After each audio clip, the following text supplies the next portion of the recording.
আগে যাদের হাতে ছিল ওনারা নিজের ঘরটাকে সাজিয়েছে, নিজের বিলাসিতা করেছে। টোটাল ওনার বাড়ি ঘর যা দেখছেন সব তো আমাদের রাজ্য সরকার দিয়েছে, সব রাজ্য সরকার সাজিয়েছে। দিনের শেষে মিথ্যে কথা বলছে। আর কিছু মানুষের না মিথ্যে কথা বলা অভ্যেস। আর যারা দেখবেন কসম খাচ্ছে তারা হচ্ছে দুনিয়ার 1 নম্বর ঝোঁটা। সবথেকে বেশি মিথ্যুক যারা বেশি কসম খায়।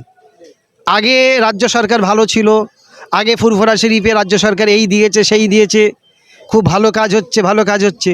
আর যেই দিন থেকে রাজ্য সরকার একটু আমার উপরে দায়িত্ব দিয়েছে সেই দিন থেকে উনি বলছে ফুরফুরা শরীফে কাজ হয়নি, বাতি জ্বলেনি, অমুক হয়েছে, তমুক হয়নি, তমুক হয়নি। এ হচ্ছে সব বানানো কথা, বুঝতে পেরেছেন না? এই সব মানুষগুলো হচ্ছে সুযোগ সন্ধানী প্লেয়ার।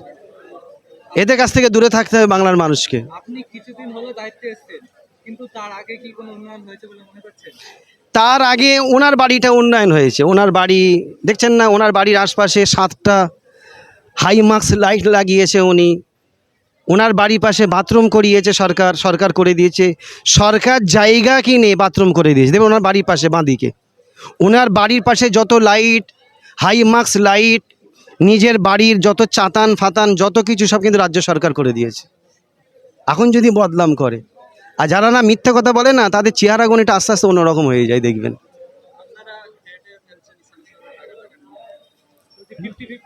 হয়ে যাচ্ছে। দেখেন বললাম না, যে মিথ্যা কথা বলে সে অনেক কিছু বলবে, অনেক কিছু বলবে, অনেক রকম কথা বলবে। সেসব কথায় আমি কান দিই না। আমাকে মানুষের কাজ করতে হবে, মানুষের পাশে দাঁড়াতে হবে। কে হিন্দু কি মুসলমান, কে দলিত কে আদিবাসী আমি চিনি না। মানুষের কাজ করে মানুষের মনটা জয় করতে হবে, ঠিক আছে? দেখেন আজকের ভক্ত মুরিদদেরকে আমি এই বার্তা দেবো, আপনার দাদা পীরের দরবারে আসছেন, দাদা পীরের মাজার জিয়ারত করুন। ছোট হুজুর কেবলা রহমাতুল্লাহ হুজুরের মাজার জিয়ারত করুন। 4 শহীদান হুজুরের মাজার জিয়ারত করেন। গঞ্জের সোয়াদা হুজুরের মাজার জিয়ারত করেন। যত শহীদানদের মাজার আছে সব জিয়ারত করে, বাপ চাচাদের সঙ্গে দেখা করে, ভাইদের সঙ্গে দেখা করে আপনারা মসজিদে আসেন। মসজিদে এসে তারাবির নামাজটা পড়েন।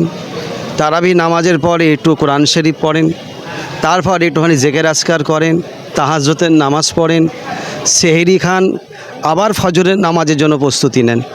প্রস্তুতি নিয়ে আবার দাদা পীরের দরবারে আসেন, মাজার জিয়ারত করেন। জিয়ারত করে আপনাদের যে উদ্দেশ্যে এসেছেন সেই উদ্দেশ্যগুলো আপনারা পুরো করেন। এইটাই আমার প্রথম আজকের এই দাবি।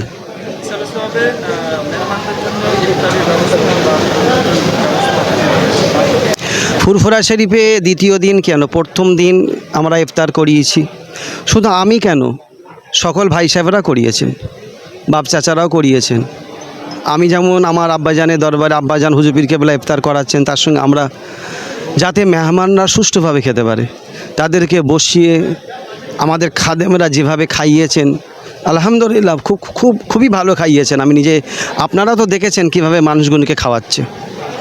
যে টাকা রাজ্য সরকার বরাদ্দ করেছে তার কিছু কাজ হয়নি, অনেকে দাবি করছে। দেখেন কিছু বিরোধী আছে, তারা বলবে, তারা আগেও বলে এসেছে, এখনও বলবে। বাংলার যারা ফুরফুরা শরীফে আসছে তাদেরকে জিজ্ঞাসা করুন, তারা বলবে। আপনারা মিডিয়ার মাধ্যমে আপনারা নিজেরা তো দেখাচ্ছেন কি কাজ হয়েছে না হয়েছে। যেই দিন থেকে রাজ্য সরকার আমাকে কিছুটা ক্ষমতা দিয়েছে, আমি চাইবো মানুষের উপকারটা আসুক। দাদা পীরের দরবারের জন্য কি করতে হবে না করতে হবে আমি অবশ্যই চেষ্টা করব। আমি যেই দিন থেকে ক্ষমতায় এসেছি সেই দিন থেকে আমি সবথেকে বড় চেষ্টায় আছি আমার হসপিটালটা কিভাবে ভালো করে সাজাবো, যাতে মানে এই হুগলি জেলার মানুষ বা হাওড়া জেলার মানুষ একটু যেন হসপিটালে এসে তারা একটুখানি আরাম পায়। এটাই আমার উদ্দেশ্য। আর সবথেকে বড় উদ্দেশ্য হলো দাদা পীরের মেহমান যারা আসছেন তাদের কি করে আমি খেদমত করব। শুধু হিন্দুদের মুসলিমদের নয়, আজকে দাদা পীরের দরবারে হিন্দু ভাইয়েরাও আসছেন। আপনি জানেন না, উজলপুকুর থেকে আর আপ টু প্রাইমারি স্কুল পর্যন্ত মানে মল্লিক বাড়ি পর্যন্ত ডান দিক বাঁ দিক বেশিরভাগ দোকান হচ্ছে আমার হিন্দু ভাইদের। তারা কিন্তু আমার দাদা পীরের মেহমানদের খাওয়াচ্ছে এবং তাদের বাড়ির পাশেও আমি পানি দিয়ে এসেছি। আমার হিন্দুদের ভাইয়ের বাড়ির পাশে দরজার কাছে পানি দিয়ে এসেছি আমি, তোমরা যে মেহমানরা আসবে তাদেরকে তোমরা পানি দেবে। সেসব বাড়ির মানে বাড়ির মহিলারা, আমার হিন্দু বাড়ির মায়েরা বোনেরা, তারাও আমার দাদা পীরের মেহমানদের সব পানি খাওয়াচ্ছে। ইফতারের টাইম হয়ে যায়, তারা বলছে ভেতরে আসেন, আমাদের উঠোনে আপনারা বসুন, বসে ইফতার করুন। মানে এইটা আমার সবথেকে ভালো লাগছে যে তারা বাংলার মানুষকে মানে হিন্দু মুসলমানকে তারা আমরা একই সঙ্গে নিয়ে চলছি। কিছু মানুষ আছে না, কিছু মানুষ বলছে হিন্দু মুসলমান, তাদেরকে বলবো এই ফুরফুরা শরীফে এসো, এখানে হিন্দু মুসলমান দেখতে পাবে না, মনে হবে সবাই আমার একটা জায়গায় দাঁড়িয়ে আমরা কাজ করছি। আপনি নিজে একেবারে বিশ্বাস বিজ্ঞানকে বানিয়ে দেখেন, আমি প্রত্যেক বছরে দাদা পীরে যত আওলাদ আছে সবার কাছে যাই, দাদা পীরের মাজার জিয়ারত করি প্রত্যেক বছরে এই সালে সবে। আর এবছরও যাচ্ছি কেন, কার বাড়িতে কোনটা হয়নি, কোনটা বাকি আছে, আগামীতে সেটা আমাকে পুরো করতে হবে। যারা আমার বিষয়ে উল্টোপাল্টা বলছে তাদেরকে বলবো আমাকে সুযোগ দেন। জুম্মায় তো সবে 8 দিন এসেছি, আজকে তো 4 মাস আমার ক্ষমতা, যতটা আমাকে ক্ষমতা দিয়েছে ততটা আমি প্রয়োগ করছি। আগামী দিন আরও চেষ্টা করব যাতে বাংলার মানুষের যেন উপকার করতে পারি, সে মুসলমান কেন হিন্দু কেন, দলিত আদিবাসী যেন মানুষের আমি উপকার করতে পারি।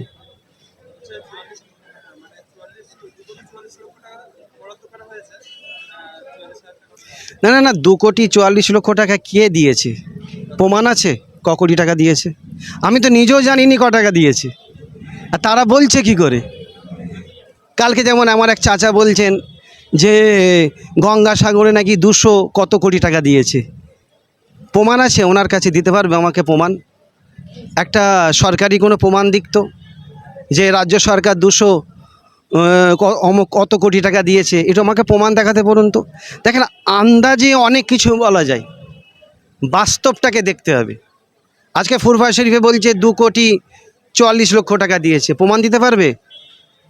এসডিও সাহেবকে বলুন না প্রমাণ দিতে, বলুন না, যারা বলছে তাদেরকে বলুন না প্রমাণ দিতে ক টাকা দিয়েছে। এরা দিতে পারবে না, এসব শোনা কথা না বলাটাই মনে হয় ভালো হয়। অবশ্যই যেনারা বলছেন আমি নিজে গিয়ে বাতি লাগিয়ে দিয়ে আসছি, আমার লোক গিয়ে বাতি লাগিয়েছে, পাম্প বসিয়ে দিয়েছে এবং পানি পৌঁছে দেওয়া হয়েছে, জুস পৌঁছে দেওয়া হয়েছে, তেনারাই তো স্বীকার করছে আমরা কোনো বছর পাইনি, এবছরে পাচ্ছি। রাজ্য সরকার, পশ্চিমবাংলার মুখ্যমন্ত্রী মমতা বন্দ্যোপাধ্যায় যেমন তারকেশ্বরকে দেখেন, ফুরফুরা শরীফকেও দেখেন এবং গঙ্গাসাগরকে দেখেন। পশ্চিমবাংলার মুখ্যমন্ত্রী মমতা বন্দ্যোপাধ্যায় প্রত্যেক বছরে দিচ্ছেন। যারা আগে ছিলেন 2025, 2024, 2023, 2021, তারা নিজেদের মতো করে সব সাজিয়েছে। আজকের আমরা এখানে যে মানুষের কি হবে সব জায়গায় আমি দিচ্ছি, যাতে পুরো দরবারের চারিদিকে মানুষ যেন দেখতে পায়, বুঝতে পারে। সরি, দেখেন দাদা পীর রহমতুল্লাহ আলাইহির কিছু সংখ্যক বাতাসা দিয়ে এই সালসবটা চালু করেছেন। আর আজকের লক্ষ লক্ষ মানুষ আসছে।